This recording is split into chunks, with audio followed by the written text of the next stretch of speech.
Happy Thrive Thursday, Success and Fulfillment Circle family.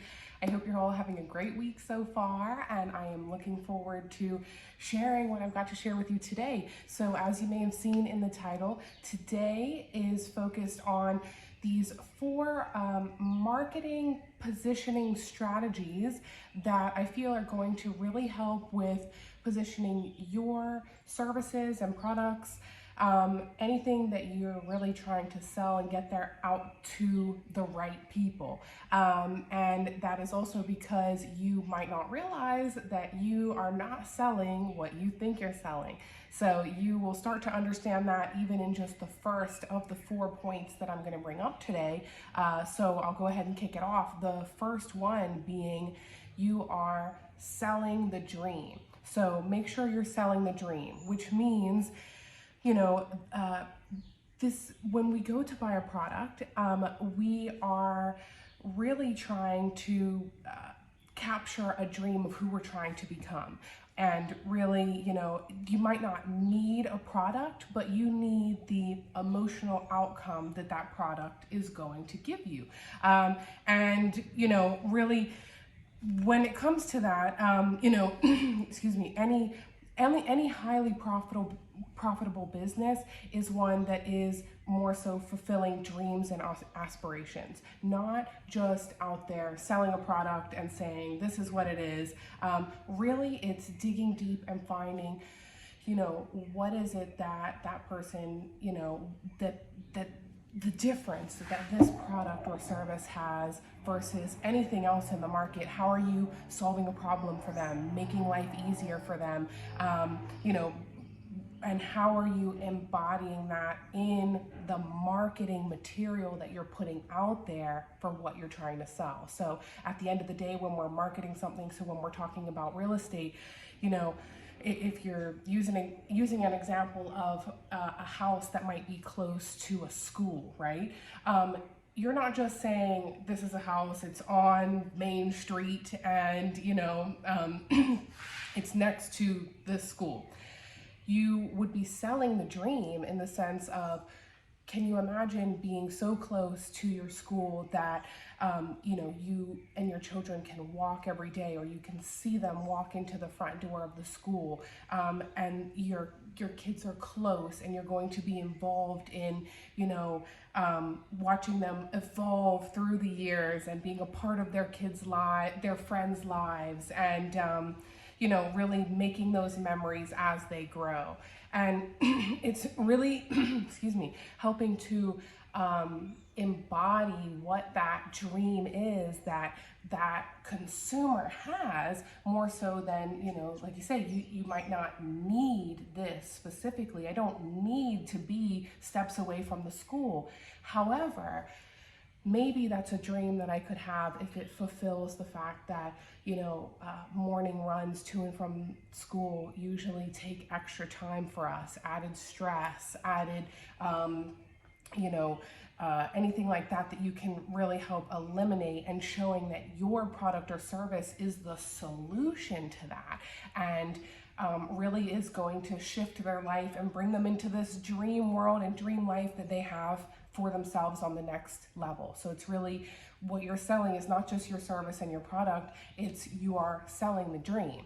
And you really have to hone in and figure out what that dream is for what you're trying to sell, and embody that in all of your marketing material, whether that be in the photography that you're using, the descriptions you're using, really, any kind of, whatever those customer stories and ads and things that you have, making sure that it's consistent with that dream that you're trying to sell, right? So it's remembering, sell the dream is really the number one of those four positioning strategies. The second one being that you're selling a specific solution to a specific problem. So it's not just being general. One fun quote is, the riches are in the niches. That is so true, because if you are trying to market to everyone, you're going to unfortunately not attract anyone. Usually that it's too general. Nobody's going to feel like you're specifically talking to them. And you're not just solving, like I say, general problems. It's really getting in there and being specific so that people feel heard and that you are speaking directly to them. And it's like this product or service has to be for me because it's like they're speaking directly to me. So people are more motivated to buy and even pay more. I know for me, even so, you're willing to pay more for products or services that you feel are more specifically driven to you and that you think apply to you more than just like the general case that you can be a part of this bigger group or this bigger potential market. When you feel like something is like more specifically guided towards you, you really, like I say, you're that as a customer and consumer, you're feeling more heard. You're feeling like this is something that is going to solve your specific problem. So when we are going back to this example of a house that's next to the school, for example, and trying to market towards that, showing that that problem could be, like I say, safe proximity, that you are able to walk and be there and not have to worry about that A to B with your kids. Say you're someone with multiple kids and that usually becomes a hectic time for you during the day. You could really, the drop off and pickup situation, you can really navigate that in more of a specific solution to what can feel like a problem for a parent on a day-to-day. So after you are selling the dream and selling a specific solution to a specific problem, that next step is really selling who it's not for. So this is something that a lot of people, I think, don't really address or don't think about, but we're not only trying to attract the right people, we're in a way trying to repel the wrong people and the people that this is not for. We're really trying to filter them out as soon as possible, because we're trying to be clear on who this product or service is for, so you can attract the right people. So you really need to be bold and clear in your marketing in that way, and more so than just generalizing, it's more being specific in your market. Because at the end of the day, nothing is for everyone. Honestly, if we look at any product or service, nothing is for everyone. And the more specific that we can be, the easier it will be. And they will find, anyone that you are repelling from this particular product or service, they will find something or someone that is better for them and more suited towards their needs. For example, you might share when you're looking at properties, it might be something like, this is not for someone who doesn't want to maintain a 2,000 square foot home with a yard and with a pool and mature gardens. If you prefer quiet away from the community and in your own space, then this probably isn't for you, because this home is really built for entertaining with family and friends. So that, again, you don't always have to be that specific, but that's something that your actual market that's looking for this will read that and see, yes, you are essentially repelling the people that it's not for, as you've stated, but that's also going to show the ones that it is for even more so that this is the place for them. So after you've clarified who this is for, who this is not for, then the last step for that is really, when you're positioning your marketing material, making sure that you are selling using their language. So that means the language that you might be used to using and how you're used to talking about different services or products that you have. Sometimes you need to shift that to be more specific to who you're trying to speak to.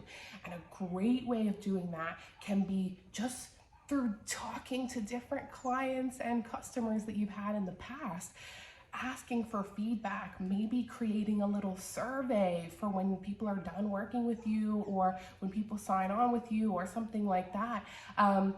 And trying to get that feedback, leaving as much room for people to add their own comments and their own wording in that as possible. And that can be a very useful tool for you to be able to help and grow your business in different ways. But really listen in on that language, pinpoint like what are the fears that your clients and customers have, what's going on, what's maybe a need in the marketplace right now that's not being met, concerns that you might not even be aware of, that just through listening and asking, you ask the questions, but also then sitting there and really listening afterwards, and when they're done, genuinely asking, is that it? Is there anything else? And then stop and pause and leave time for that. And many times after that point, like that next step, that's when people will say, honestly, what's really bothering me about this industry right now, or about the market, or about what I can't find in this type of product right now is X, Y, and Z. And whatever comes after that they are sharing, tune right in, take notes, use that exact verbiage, whatever specifically are those concerns. And when you are trying to navigate towards those kinds of customers and clients, use that type of verbiage. Share what those type of fears and feelings are and how you are helping to resolve those, and how you're making it easier for people that are feeling these things. Because I'm telling you, if you've got one person, and hopefully the more of these that you do, you'll see more consistency across the board. But if you've got one or two people saying the same things, you're gonna recognize patterns. You're going to recognize things that are going on out there that people may or may not be talking about in your industry or addressing at all, because people are not asking the consumer what's going on and how they're feeling. So positioning your marketing where you are speaking directly to people will happen through using their verbiage, using their language, and like I say, using exact phrases and words that were given through feedback that you've asked for in the past, or feedback that people have shared with you. Like if you are showing properties, whether it's vendor concerns, purchaser concerns, tenants, landlords, you can have such a variety of feedback that, like I say, when you really listen and take notes and compile that kind of feedback, you will see patterns, you will see consistency, you will see specific types of language and phrases that you can use towards your marketing to better direct the appropriate products and services towards those people. So I hope those couple of points helped you guys. Again, as a recap reminder, those 4 positioning points are selling the dream, selling a specific solution to a specific problem, selling who it's not for, and selling them using their language. So I hope those points helped and kind of show you how you're not really selling what you think you're selling, and how to better position your marketing for the things you're selling. All right, guys, so I hope that helped. I'm looking forward to your feedback. Please add any comments, likes, feedback, and I look forward to chatting with you more about your thoughts about this. All right, have a good evening. Chat soon. Bye.